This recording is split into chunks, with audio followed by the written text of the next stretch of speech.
Hey les potes, comment ça va? Bienvenue dans un nouvel épisode de Better Talk with Abdel. On arrive, on va dépasser un cap dans la chaîne, donc 1000 abonnés.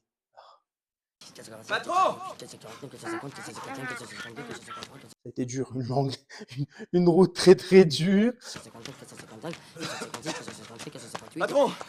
On espère que la prochaine vidéo va être pour les 10 000 abonnés, les 100 000, le 1 million, le 10 millions, le 1 milliard. Je vais revenir un petit peu. En fait, d'abord, je veux tous vous remercier en fait, de suivre, de commenter, de liker. Vraiment, c'est très apprécié. Votre amour et votre soutien me va droit au cœur, nous va droit au cœur. Et donc, vous inquiétez pas, on va pas lâcher et on vous écoute. Spécial dédicace à Bichente qui commente et like toutes les vidéos. Mon ami, merci, merci, merci, merci de ton support. J'apprécie énormément. Mille merci. D'ailleurs, aujourd'hui, donc, on va faire une petite vidéo. On va revenir un petit peu sur le week-end, quand même, bon week-end qu'on a eu. Les 3 jours, jeudi, vendredi, samedi, des combats. On a démarré comme ça. On est le deuxième. Ça a été explosif, le combat de Ngannou. Et le dernier, l'UFC, ça a été quand même super. Waouh, quelle prestation. Donc, commençons par le commencement. Baki contre Doumbé. Alors, ce qui se passe sur les réseaux sociaux, là, Doumbé se fait lyncher de tous les côtés. Ah, il n'écharpe pas. Même lui fait de l'autodérision, donc il s'automoque de lui-même. C'est une erreur d'arbitrage, pas une erreur d'arbitrage, etc. Oh, écoutez, franchement, chacun deal avec ses affaires, chacun gère ses trucs. Moi, je gère pas ça. C'est même Marc Godard, l'arbitre en question, a trouvé ça vraiment étonnant pour un combattant quand même d'un très haut calibre, mondialement connu en kickboxing. Donc, de se plaindre de ça. Après, Doumbé, Baki, lui, écoute, moi j'ai gagné le combat, personne ne va me voler cette victoire. Il a le droit. Il a le droit, légalement parlant, il l'a gagné. Et quant à, comment il s'appelle, quant à Doumbé, bah, lui, il est derrière l'arbitre. Il dit, bah, c'est une erreur d'arbitrage. Moi, c'est pas moi qui me suis plaint. Je me suis plaint une fois, mais je me suis pas plaint une deuxième fois. Et donc, les malcompréhensions, la langue, barrière de la langue, il y a beaucoup de choses autour de ça. Quant à la prestation, bah, je vous dirais que je m'attendais à plus de Baki au niveau. C'était un combat trop safe des deux. Je m'attendais à plus de Baki. C'est un combat quand même mature. Il ne faut pas dire que c'est une prestation pas bonne. C'est une bonne prestation. Mais je m'attendais à plus de Doumbé en matière de kickboxing. Et je m'attendais à plus de Baki en matière de ground and pound, plus de soumission, de choses comme ça. Je m'attendais à ce qu'il fasse ce qu'il faut au premier round pour vraiment lui faire payer le fait qu'il l'ait emmené au sol. Et Doumbé, je m'attends à ce qu'il lui fasse la misère debout. Donc, il y a comme des deux, mais c'était quand même un bon petit combat en lui-même. Euh, Maintenant, le combat de Ngannou, franchement, j'aurais jamais pensé qu'il allait se faire mettre KO comme ça. Waouh, waouh. On voit vraiment la différence. Donc, bienvenue chez les poids lourds et bienvenue dans les poids lourds techniques. Bienvenue chez les poids lourds, bienvenue dans les poids lourds techniques. On a un Olympien qui a lancé des coups très propres. Donc, ça a été explosif. Mais je ne pensais pas que Francis Ngannou allait tomber comme ça. Parce que lui qui a l'habitude d'aller sur les coups, à la volée, etc., énormément, et ben alors là, tomber comme ça, waouh! Donc, Fury l'a aidé, comme j'ai dit dans une vidéo précédente. Fury l'a aidé, était gentil, il lui a fait gagner de l'argent, etc. Mais je suis content pour Ngannou qu'il fasse de l'oseille. D'où il vient, je suis heureux pour lui. Et puis là, il a joué un peu, avec lui pendant 10 rounds. Mais là, Joshua, bienvenue dans la boxe, mon pote. Boum, boum. Hey, salut, bye, merci, bonsoir.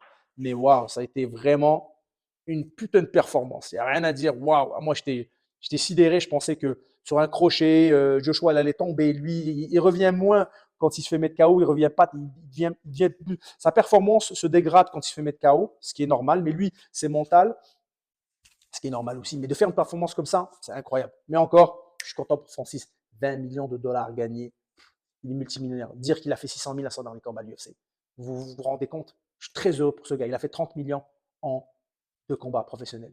Incroyable. Je suis heureux pour ce mec. Je suis heureux pour ce mec, pour lui. Et Joshua, putain, 50 millions en 6 minutes. Moi, mon pote, tu me signes quand tu veux.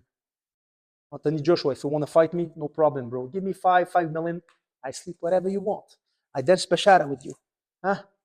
Donc pour les pas anglophones, Anthony Joshua, moi tu peux me taper quand tu veux, mon frère. On danse la bachata ensemble, 5 millions, 10 millions, je te jure, je tombe quand tu veux. Tu me dis tombe à gauche, tombe à droite. Tu fais ce que tu veux avec moi. Mais blague à part. Donc bravo. Le combat de Benoît Saint-Denis contre Poirier, j'ai jamais vu Dustin Poirier se faire ramasser, rouler dessus par un bonhomme. Mais de Benoît Saint-Denis, c'est un phénomène. C'est le meilleur combattant francophone à l'UFC et c'est l'un des meilleurs, je pense, combattants complets francophones de l'histoire du UFC de tous les Français qui sont passés. C'est incroyable. Il est ultra talentueux, c'est un assassin, il a le mental pour. Oh, la misère qu'il lui a mis, jamais vu. Même Khabib ne lui a pas fait lui a pas manqué de respect comme ça. Ah, sale, c'était sale. Mais Poirier, voilà quoi. Donc, Benoît Saint-Denis a eu un staff. Un staff.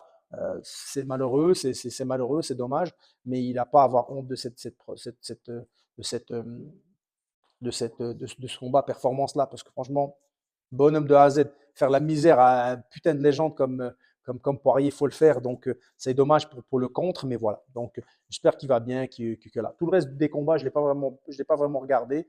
Michael Venom Page, bon, ça a été, il a joué avec Holland.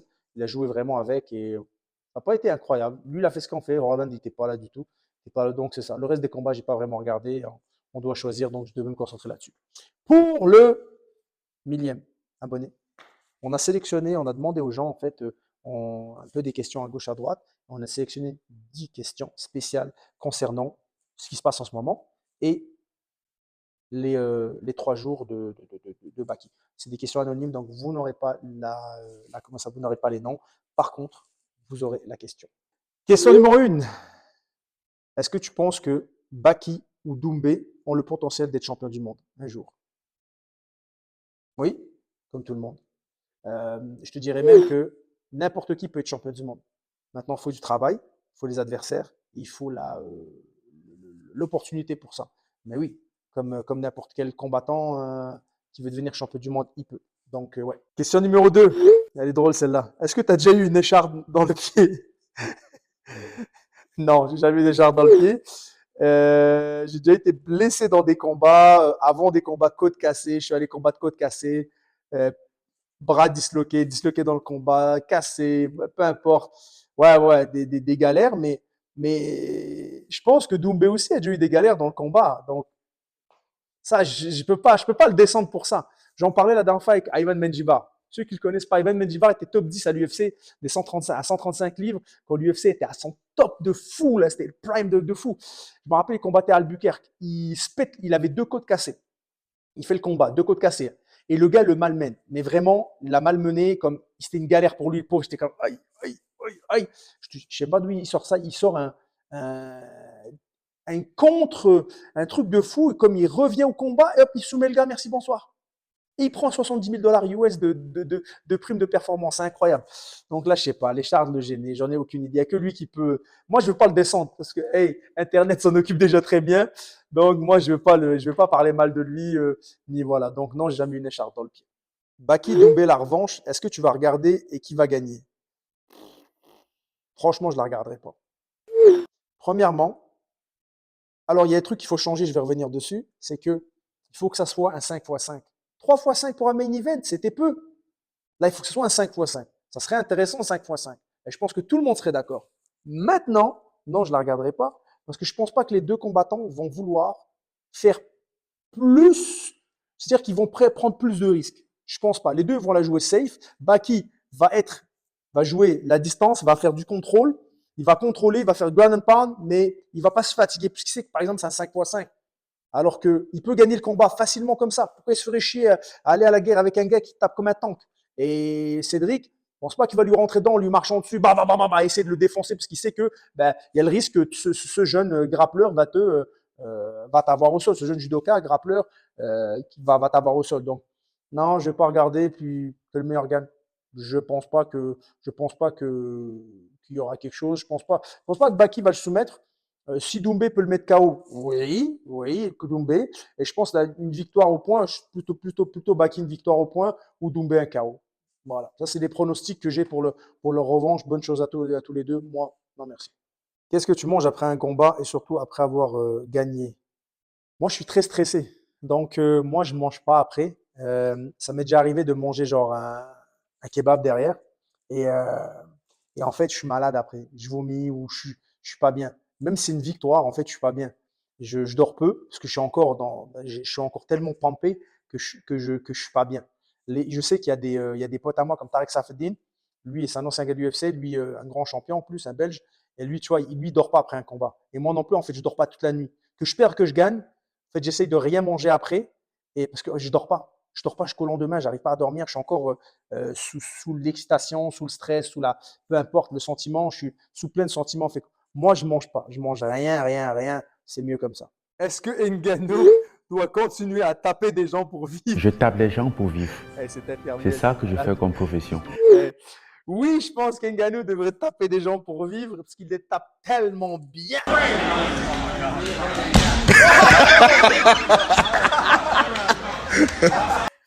Mais quand tu as fait 30 millions de dollars US après 2 combats de boxe, mon frère, la vie de moi, tu peux payer des gens qui tapent des gens pour toi. Ouais, non, je pense qu'il devrait faire peut-être un combat pour un petit 10 millions, mais après, ouais, il a dit qu'il veut retourner en MMA, tu vois, mais ça ne payera pas autant. On va lui payer peut-être 1 ou 2 millions, mais ça ne payera pas autant. Et lui, il va le voir, l'entraînement, les sacrifices, etc. Ah, quel autre combat il pourrait faire pour faire autant d'oseille? Quel combat il pourrait faire? Non, Jones Ngannou. Jones Ngannou? Ouais, non, je sais pas, j'ai pas envie de voir ça. J'ai pas envie de voir ça. Non. Moi, Jones doit prendre autant d'oseille qu'il peut, puis live on top. That's it. Non, non, live on top. Non, je veux pas voir ce combat, moi, Jones Ngannou. Non, je veux pas le voir. Non, ça va être un combat à sens unique parce qu'il n'a pas les capacités de tenir Jones debout, il n'a pas les capacités de tenir Jones au sol. Non, j'ai pas envie, je veux. Non, moi j'aimerais que Francis fasse un autre combat peut-être. Et puis, oh, Ngannou Wilder, 2 frappeurs. Ngannou Wilder, 2 frappeurs. Ça va être quelque chose. Ngannou Wilder, je veux voir ça. Surtout Wilder, il a perdu contre Parker, le dernier combat. Ngannou Wilder, là j'aimerais voir ça. Et que genre, Wilder près de 20 millions, Ngannou un autre 10, puis là on est refait. Là ouais, et puis je dirais hop, je mettrai les gants dessus, merci beaucoup, salut, bonsoir. Un 40 millions en boxe, ouais c'est bon, là j'aimerais voir ça, c'est bon. Donc ouais, continue à taper des gens, mais là j'aimerais te voir avec un sacré frappeur comme Wilder. Ouais, je sais pas qui va gagner, mais je vais le voir. Bon. Est-ce que tu combattrais Francis Ngannou? J'ai quand même Oui, pour beaucoup d'argent. Mais est-ce que courir est-ce que courir est possible? Parce que l'animal, il n'est pas petit, il fait 6 fois moi, il tape même avec le facteur, si ça passe à côté de toi, mais avec le facteur vent, tu risques d'être un peu olé olé. C'est chaud. Oui, oui, mais je apporterai à manger avant. Ouais, oui, pour beaucoup d'argent, bien sûr, pour beaucoup d'oseille, ben oui, c'est sûr, je le combattrai. Mais, euh, mais je mettrai des petites gauches. Je me barre et et je ferai des câlins pendant 10 rounds. C'est malade, quoi. Je reste à distance, l'autre, il va me mettre un crochet. Il va me déplacer toutes les côtes et tous les os dans le même côté. Donc, ouais, je le combattrai, mais pipite. Jake Paul contre Tyson, est-ce que tu as vu les règles? Eh, bon. Encore une fois, je suis heureux pour Mike qui fasse de l'oseille.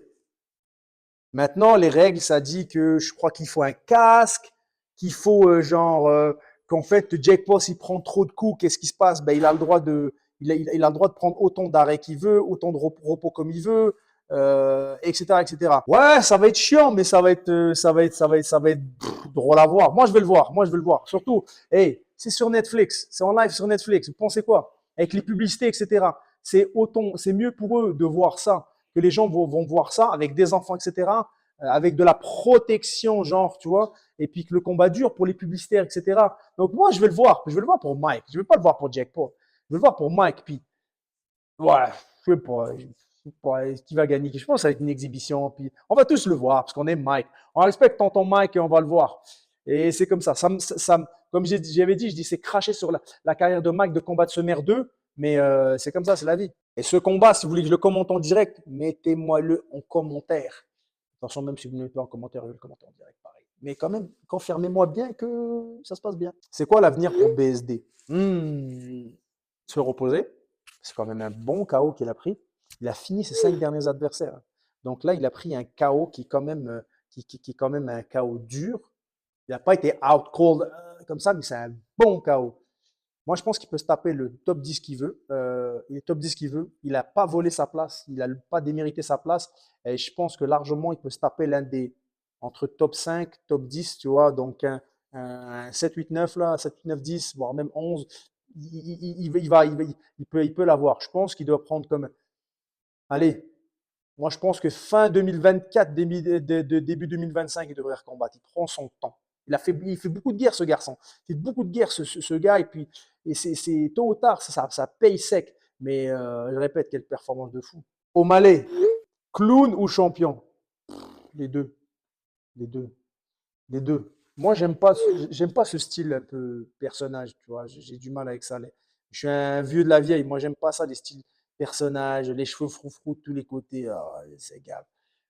Par contre, performance, il délivre, hein. Performance, il livre les performances qu'il faut, hein.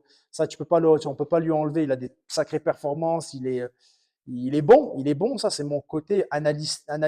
Il est bon.